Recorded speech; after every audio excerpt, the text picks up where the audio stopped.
नहीं रिझा, भगवान से नहीं जुड़ा।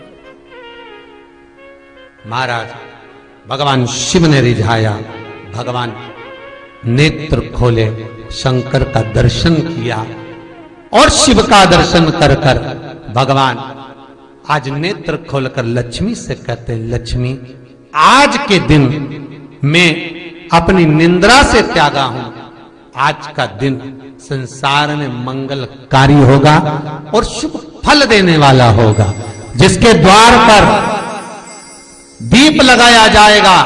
आज देव उठनी एकादशी के दिन, इसलिए आज आतिशबाजी होती है, नगाड़े बजते हैं, घर के दरवाजों पर दिया लगाया जाता है।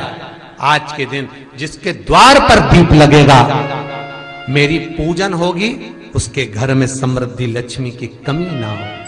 चल लक्ष्मी, आज अपन भ्रमण के लिए चलते हैं। शंकर नंदी पर पार्वती के साथ बैठे और भगवान नारायण लक्ष्मी के साथ बैठे गरुड़ पर, दोनों बैठे और दोनों निकल गए अपने अपने मार्ग से। अब इनका जब मिलन होगा, वो मिलन आज का नहीं है, वो मिलन होगा बैकुंठ चतुर्दशी के, हरि और हर का मिलन। अब दोनों निकल गए। निवेदन करूंगा मैं आप सबसे, महाराज मान लो कोई व्यापार में अगर तकलीफ हो, कमाई अच्छी नहीं हो रही हो, व्यापार नहीं चल रहा हो, तो निवेदन करूंगा कि किसी के चक्कर में मत पड़ना, कहीं जाकर पूछना मत ही। केवल देव उठनी एकादशी के दिन जो अभी आने वाली है, कार्तिक के महीने में देव उठनी एकादशी, इस दिन एक सिक्का, जब रात्रि को आप तुलसी जी की पूजन करें, ठाकुर जी की पूजन करें, एक सिक्का उसको नीचे रखकर उसको भगवान को विराजमान कर कर, तुलसी माता या शालिग्राम जी को विराजमान कर कर फिर पूजन करना। सुबह ब्रह्म मुहूर्त में 4 बजे जब आप देवता को उठाएं, वहां पर जब लीपन करें और उठाने जाएं, उस गन्ने की झोपड़ी के अंदर, तो वो सिक्के को अपने पल्लू में डालकर हल्दी की कटोरी में भरकर दुकान में, व्यापार में, व्यवसाय में रख दें। अगली एकादशी तक बताना जरूर कि कितना लाभ मिला, कितना कमाया आपने, सूचना जरूर देना हो, बताना जरूर कि कितना प्राप्त हो। क्यों? क्योंकि नारायण जब देव उठनी एकादशी पर उठते हैं, जब मेरे भगवान विष्णु अपना चरण नीचे रखते हैं, तो एक कुबेर और दूसरी स्वयं लक्ष्मी भगवान के चरण को अपने हाथों में झेल लेती है। तो जिस स्थान पर आप देवता को उठा रहे हो, जिस स्थान पर आप भगवान की आराधना कर रहे हो, जिस स्थान पर आप भगवान को जगाने का प्रयास कर रहे हो, वहां आप अगर लक्ष्मी को विराजमान कर देंगे, तो नारायण का चरण और लक्ष्मी दोनों कुबेर के साथ हमें प्राप्त हो सकते। शिव जी का नाम लेकर महाराज किसी लड़का और लड़की का विवाह नहीं हो रहा हो, 30 साल हो गए, 32 साल हो गए, 34 साल हो गए, लड़का लड़की का विवाह ही नहीं हो रहा। बहुत टेंशन है माता पिता। कोई मंगली है, कोई मांगलिक है, थोड़ा डीले कम करो, प्लेन रखो। कोई मांगलिक है, कोई मंगल है,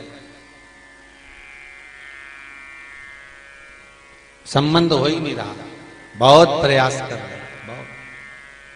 तो अब की बार कार्तिक महात्म को सुने हो आप, एक प्रयास छोटा सा कर देखना, ठीक है?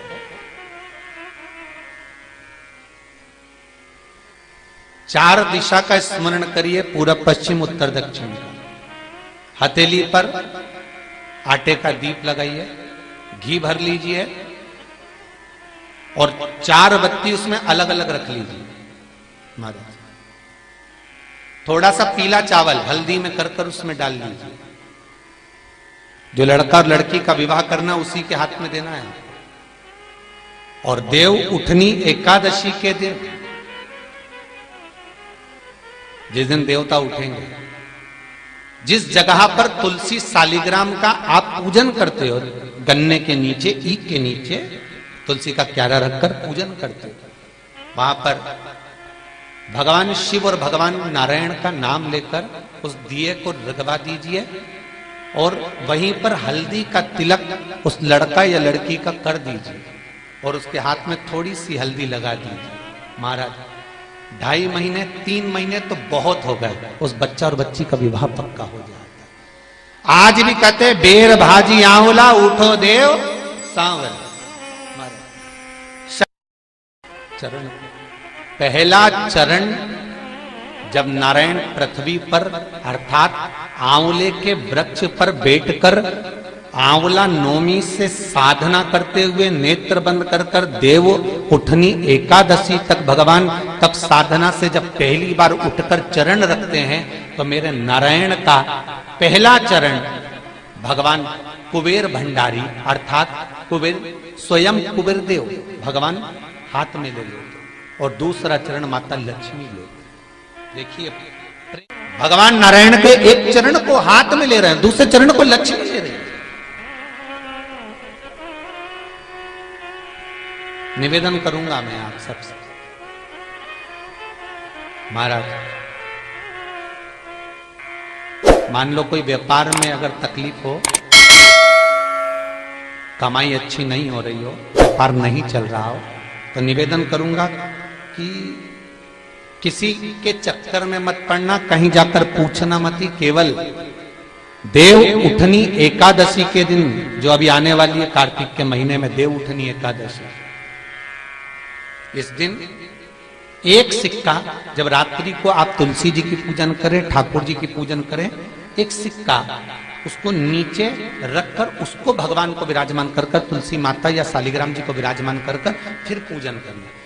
सुबह ब्रह्म मुहूर्त में 4 बजे जब आप देवता को उठाएं, वहां पर जब लीपन करें और उठाने जाएं उस गन्ने की झोपड़ी के अंदर, तो वो सिक्के को अपने पल्लू में डालकर हल्दी की कटोरी में भरकर दुकान में व्यापार में व्यवसाय में रख देंगे। अगली एकादशी तक बताना जरूर कि कितना लाभ मिला, कितना कमाया आपने, सूचना जरूर देना हो, बताना जरूर कि कितना प्राप्त हो। क्यों? क्योंकि नारायण जब देव उठनी एकादशी पर उठते हैं, जब मेरे भगवान विष्णु अपना चरण नीचे रखते हैं, तो एक कुबेर और दूसरी स्वयं लक्ष्मी भगवान के चरण को अपने हाथों में झेल लेती है। तो जिस स्थान पर आप देवता को उठा रहे हो, जिस स्थान पर आप भगवान की आराधना कर रहे हो, जिस स्थान पर आप भगवान को जगाने का प्रयास कर रहे हो, वहां आप अगर लक्ष्मी को विराजमान कर देंगे तो नारायण का चरण और लक्ष्मी दोनों कुबेर के साथ हमें प्राप्त हो सकते, भगवान से नहीं। महाराज भगवान शिव ने रिझाया, भगवान नेत्र खोले, शंकर का दर्शन किया और शिव का दर्शन कर कर भगवान आज नेत्र खोलकर लक्ष्मी से कहते हैं, लक्ष्मी आज के दिन मैं अपनी निंद्रा से त्यागा हूं, आज का दिन संसार में मंगलकारी होगा और शुभ फल देने वाला होगा, जिसके द्वार पर दीप लगाया जाएगा।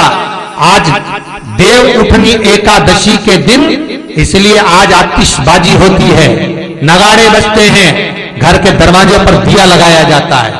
आज के दिन जिसके द्वार पर दीप लगेगा, मेरी पूजन होगी, उसके घर में समृद्धि लक्ष्मी की कमी ना हो। चल लक्ष्मी आज अपन भ्रमण के लिए चलते हैं। शंकर नंदी पर पार्वती के साथ बैठे और भगवान नारायण लक्ष्मी के साथ बैठे गरुड़ पर, दोनों बैठे और दोनों निकल गए अपने अपने मार्ग से। अब इनका जब मिलन होगा, वो मिलन आज का नहीं है, वो मिलन होगा बैकुंठ चतुर्दशी के, हरि और हर का मिलन। अब दोनों निकल गए